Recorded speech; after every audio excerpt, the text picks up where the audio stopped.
Rachel Bennett had waited years for this moment. The soft whoosh of the ultrasound machine and the flicker of movement on the monitor were sounds and images she had only dreamed of after endless doctor visits and a heartbreaking miscarriage 2 years earlier. Sitting in the exam room beside her husband Michael, fingers tightly interlocked, she tried to stay calm. When the doctor turned the screen toward them and smiled, Rachel could barely breathe. "Congratulations," he said warmly.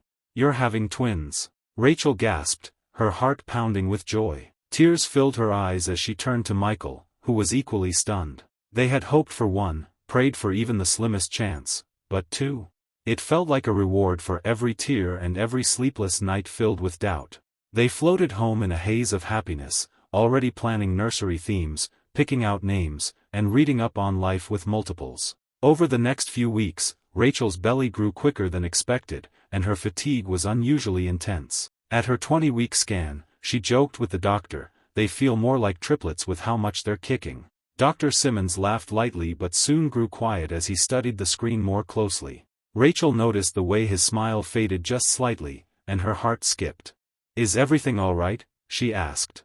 The doctor's eyes didn't leave the monitor. After a long pause, he finally looked up and said, "Rachel, you're not having twins. You're having triplets." Silence fell like a thunderclap. Rachel's eyes widened. "What? How is that possible?" Dr. Simmons explained the phenomenon. The initial scan had missed a third baby due to the positioning and the rare nature of the pregnancy. All 3 babies were identical, sharing a single placenta and amniotic sac, a type of pregnancy seen in only 1 in 200 million births. Rachel and Michael stared at each other, both overwhelmed and awestruck. 3 lives. A miracle unfolding within her. She placed her hand on her belly, stunned by the thought that all this time, a secret third heartbeat had been beating quietly alongside the others, waiting to be discovered.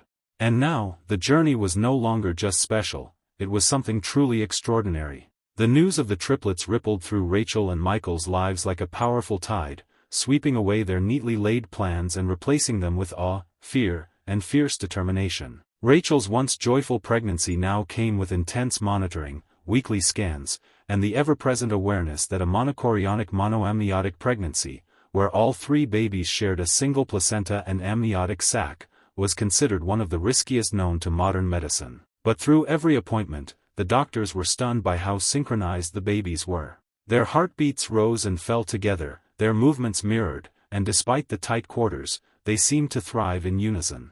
Rachel often joked that they were already a team, even before birth. As her belly grew rounder and heavier, her back ached and sleep became elusive, but Rachel bore the discomfort with quiet grace, driven by the miracle she carried. Then, at 30 weeks, the contractions came early. Alarms rang in the hospital, and a flurry of nurses surrounded her. She was admitted and confined to bed rest, each passing day a victory. At 32 weeks and 4 days, with her blood pressure spiking and the baby's movements becoming erratic, the decision was made to deliver. The operating room was hushed, reverent almost, as if all present knew they were about to witness something beyond ordinary. Rachel clenched Michael's hand, heart pounding. One by one, 3 identical girls entered the world, each letting out a cry that echoed with strength and life. Ava. Isla. Elise. Tiny but fierce, wrapped in blankets, their faces nearly indistinguishable. Tears blurred Rachel's vision as she whispered their names, overwhelmed by the sound of 3 hearts beating outside of her now. The doctors called it a textbook miracle. The nurses couldn't stop smiling.